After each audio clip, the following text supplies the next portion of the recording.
જય રામદેવ પીર બાપા. આજે રામદેવ પીર ના નવલા નોરતા હાલી રહ્યા હોય. ભાદરવા સુધી બીજને રામદેવ પીરનો પ્રાગટ્ય દિવસ ગણાય.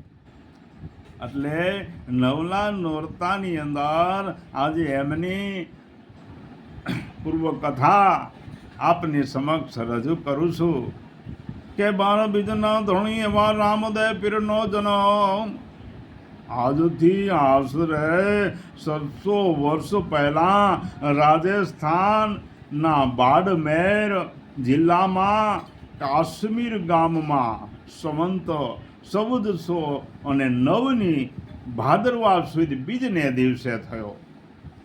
માતાનું નામ મિલનદય અને પિતાનું નામ અજમલ રાય હતું. તેમના પિતા આ વિસ્તારના તોર વંશના રાજા હતા. રાણીનું નામ નેતલદય અમરકોટ અને પાકિસ્તાન હતું. સસરાનું નામ દલપત સોઢા, પુત્રનું નામ દેવાજી તથા સાવજી હતું. કાકા ધનરૂપજીની દીકરીઓ જેમને ઈ સગી બહેન તરીકે માનતા હતા અને તેમાં સગુણા લાસો તથા હરભુજી અને સંત જાસમાજી તેમની માસીના દીકરા ભાઈઓ થતા હતા.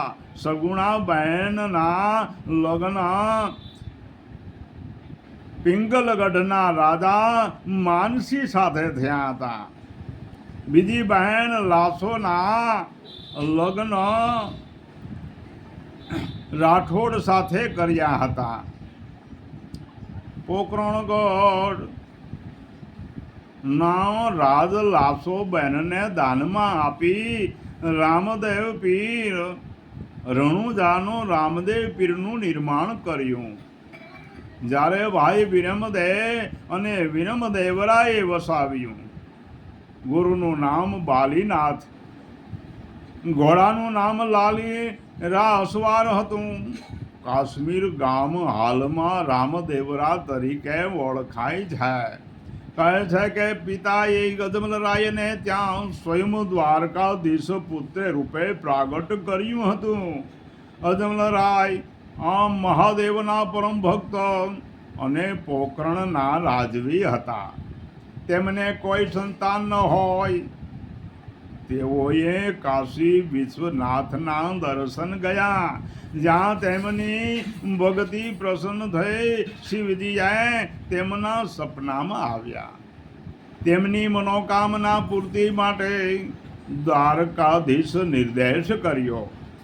અજમલરાય પત્ની સાથે દ્વારકાધીશને ધામ પહોંચ્યા. દંતકથા એવી છે કે ભગવાનને રીઝવવા અજમલરાય સમુદ્રમાં છલાંગ લગાવી. સમુદ્રની અંદર રહેલી પ્રાચીન ભેટ દ્વારકામાં તેમને સાક્ષાત શ્રી હરિના દર્શન થયા.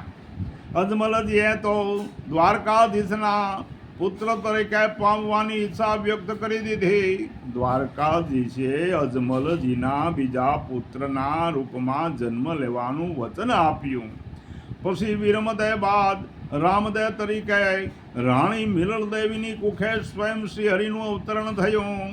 આ એક સામાન્ય મુજબ રામદેવ પીરનું પ્રાગટ્ય થયું ત્યારે ખંડમાં કંકુના પગલાં પડ્યા હતા.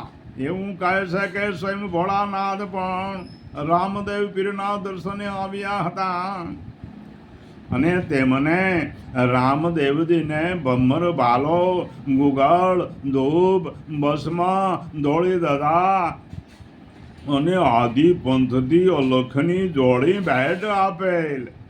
જેમ જેમ રામા પીર મોટા થતા ગયા તેમ તેમ તેમના અનેક પરચા લોકોને મળવા લાગ્યા.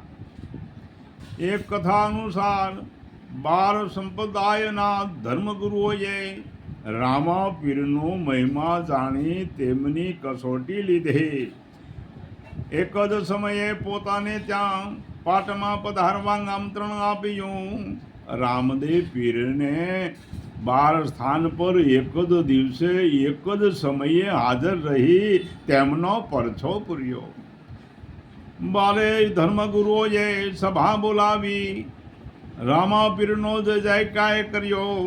12 બીજના ધણીનું નામ આપ્યું. ઉલ્લેખનીય છે કે દર માસની સુદ પક્ષની બીજ રામાપીરને સમર્પિત છે. આ દિવસે તેમના દર્શનનો અને ભજનનું વિશેષ મહત્વ છે.